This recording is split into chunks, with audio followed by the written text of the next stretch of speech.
राम नमस्कार। सिंह राशि अधिपति ग्रह सूर्य। यही राशि लोक माने स्वाभिमान, नेतृत्व परायण एवं साहसी ही थांती।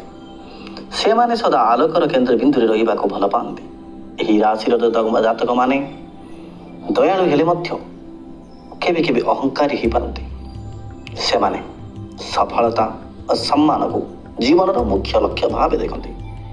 जेहेतु सिंह राशि अधिपति निजे सूर्य ग्रह अटंती, सी तो निजे राजा, तो राजा भाया रखा को सब बेले चेष्टा करते।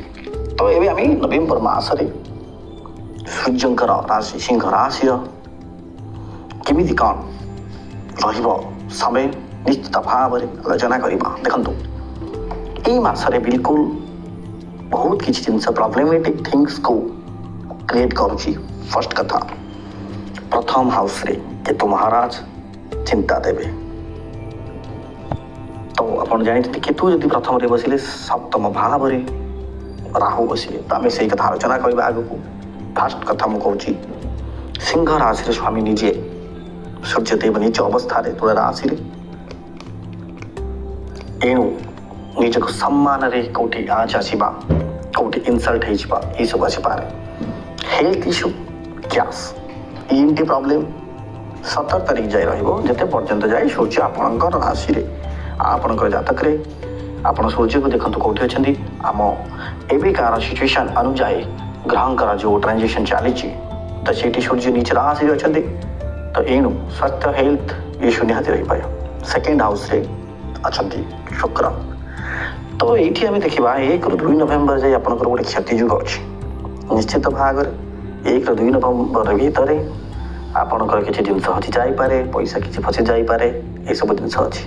3 नवेम्बर 9 रे सामान्य जुग, अर्थ आवरेज चलो। देखिए आप बहुत अर्थ से टाइम इनकम करेंगे। आपमती कि नुह कि इनकम करेंगे किंतु जहाँ भी इनकम करेंगे आपंकर किसी लोन थी, EMI थी, ये सब पड़ेबे। तो मुझे कही रखुच्छी 1 ରୁ 3 नवेम्बर जाए, 3 ରୁ तापर पुणी 9 नवेम्बर जाए। तो 1 ରୁ 2 क्षति जुग, 3 ରୁ 9 सामान्य जुग। तो एणु आपण मानकर 1 ରୁ 9 जाए अर्थ टे निश्चित भाव में द्वंद्व रही। तो 9 तारीख रे कौन हो बुध बकरी हो विचार राशि आसवे। तो यू आपंकर मार्केटिंग रे, क्रय विक्रय रे, बिजनेस चाकरी बहुत ही बढ़िया लाभवान आप हे। तो आउ गोटे जिन आम ये देखु भाई भौणी पड़ोशी को नहीं वाद विवाद झगड़ा, जेहेतु परिवार भाव में मंगल बुध अच्छा भल जोग कहना। परिवार भाव में मंगल बुध परिवार बहुत खर्च, आपण घर किसी खर्च हो पाए, बाथरूम रे खर्च हो पाए, निज भाई भौणी के साथ झगड़ा हो पाए, पड़ोशी को नहीं वाद विवाद हो पाए। पुणी देखो आप 9 नवेम्बर पर ही परिवार समस्या ठीक हो निश्चित भाव में ठीक हो। 23 नवेम्बर गोटे देखुची आपण मान स्थान परिवर्तन जोग अच्छी। आम जदि विचार करवा संतान भाव कथा, संतान भाव बहुत सुंदर भाव। संतान भाव रे गुरु जेहेतु अच्छा 12th भाव रे, तो 9th राशि संतान भाव रे बहुत बढ़िया। ये कना जो छोट पिला कि बड़ पिला आपंकर संतान मानकर जदि कहार हेल्थ इश्यू चली बहुत लंबा समय धरी बीमारी भल होबार निश्चित भाव सुजोग अच्छी। विद्या बहुत बढ़िया। यात्रा व्यय किंतु हो पारे, यात्रा करपारती, विदेश जापारती, बड़ संतान ये विदेश जुग रोचे। तो आम भी निश्चित भाव में कर्मक्षेत्र कथा आलोचना करवा। 4 भाव में शनि, कर्मक्षेत्र में शनि 8म भाग में, किंतु बृहस्पति 7म दृष्टि शुभ दृष्टि पड़ुछि। तो ये कैरियर गोटे प्लस पॉइंट। कैरियर आपंकर निश्चित भाव में 8-9 नवेम्बर रु बहुत बढ़िया भाव में ग्रोथ कर। चाकरी बहुत बढ़िया। एवं ये कौन हो विपरीत राजयोग गोटे ये जेहेतु 12th रे रहिले 12th रे 6th, तो विपरीत राजयोग क्रिएट है। तो विपरीत राजयोग जो क्रिएट हुए निश्चित भाव में बहुत किसी परिवर्तन घटे। जेहेतु गुरु बृहस्पति हो निश्चित भाव में सम्मान अधिकारी भी, जो सम्मान फास्ट हर से सम्मान द्विगुणित आपन को मिल। अर्थ निश्चित भाव में कैरियर रे हो, बिजनेस रे हो, जो भी आप अर्थ इनकम करते 2 गुणा हम। तो आपन को गोटे कथा ये जेहेतु गुरु ये विपरीत राजयोग बनाऊँच, बड़ को सब सम्मान करूँ। आपन जी बड़ हो निश्चित भाव में सम्मान करूँ। जदि आप से सम्मान एवं अपमान निंदा ये सब करेंगे निश्चित भाव में आपणकर गुरु ये खराब हे और निश्चित भाव में आपको जो विपरीत राजयोगटा ये क्रिएट होटा आपटा सफलता दे पार नहीं।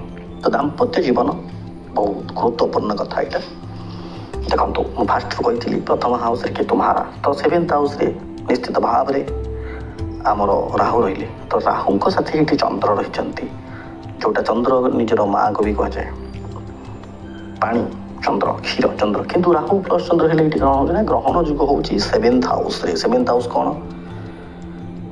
स्वामी स्त्री संपर्क प्रेमी प्रेमिकार संपर्क रिलेशनशिप हाउस तो ये 7th हाउस रे राहु चंद्र जेहेतु राहु चंद्र रही ग्रहण जुग लगे आप देखिए पति पत्नी झगड़ा निश्चित भाव में हम प्रेमी प्रेमिका बहुत खराब खबर है यहाँ देखिए आपंकर प्रेमी हो कि प्रेमिका हो स्वामी स्त्री भर एमती कि आउ जड़े लोक पशब जी माइंड वाश कर डाउट करने सब बेले प्रवर्ता एमती पार्टनर कम्प्लेन स्त्री स्वामी प्रति कम्प्लेन स्वामी स्त्री प्रति कम्प्लेन प्रेमी प्रेमिका जो कम्प्लेन रमती जब देखा स्वामी स्त्री क्षेत्र में आउ गोटे जिन देखिपारे स्वामी स्त्री देखिए बापा माँ आज शाशु शशुर भर भी मतभेद ये देखा तो गोटे प्रकार गोटे वर्स्ट फेज गति कर रिलेशनशिप नवेम्बर मास समयटा किंतु ये कौन हो बिजनेस देखिए 3 ରୁ 30 नवेम्बर जाए